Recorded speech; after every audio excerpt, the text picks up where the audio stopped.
On retrouve d'abord David qui vadrouille au Japon et qui vous emmène dans les meilleurs plans de la capitale nippone. Cette fois-ci, c'est dans les allées du Comiket qui s'est tenu au Tokyo Big Sight. Je vous retrouve ensuite en plateau pour un débrief complet des meilleures actus asiatiques du moment. C'est parti pour les news.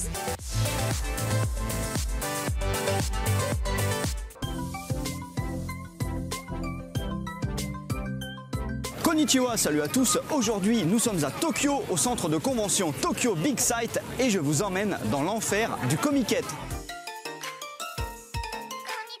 Alors, Comiket, c'est l'abréviation des deux mots comic market et c'est déjà la 92e édition de l'événement car chaque année il y a deux éditions, une en hiver, une en été.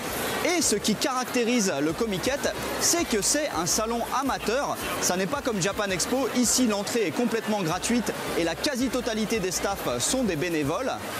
Et à part ça, pendant le Comiket d'été, eh bien, il fait souvent très chaud et il y a un monde de fous. Il y a au moins 450 000 personnes qui viennent ici sur 3 jours.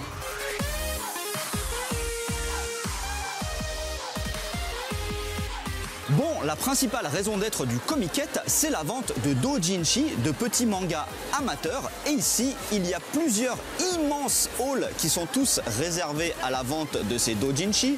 Mais malheureusement, entre 60 et 80% des doujinshi, je ne peux pas vous les montrer, tellement c'est interdit aux moins de 18 ans, hentai et compagnie.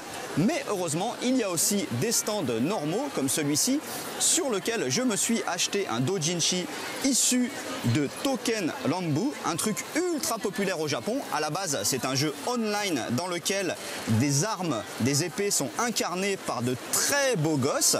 Et donc voici comment se présente un doujinshi.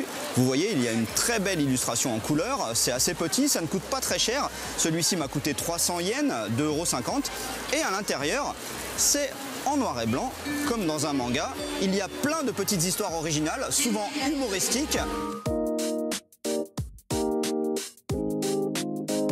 L'autre activité qui a rendu le Comiket célèbre dans le monde entier, c'est bien sûr le cosplay. Ici, il y a 3 grandes aires qui y sont dédiées.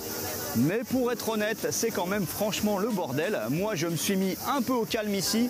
Mais là-bas, c'est tellement surpeuplé. Il y a des centaines et des centaines de photographes japonais morts de faim dès qu'ils voient la moindre jeune et jolie cosplayeuse. Donc, en réalité, ça n'est pas le lieu idéal pour faire de belles photos tranquilles. Et c'est d'ailleurs pour ça qu'en même temps que le Comiket, il y a un autre événement dédié au shooting cosplay seulement, payant cette fois et qui a lieu dans d'autres bâtiments juste à côté.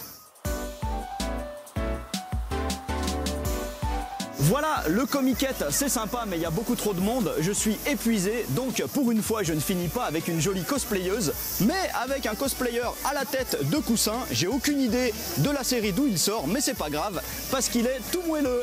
Allez, à plus, ja ne.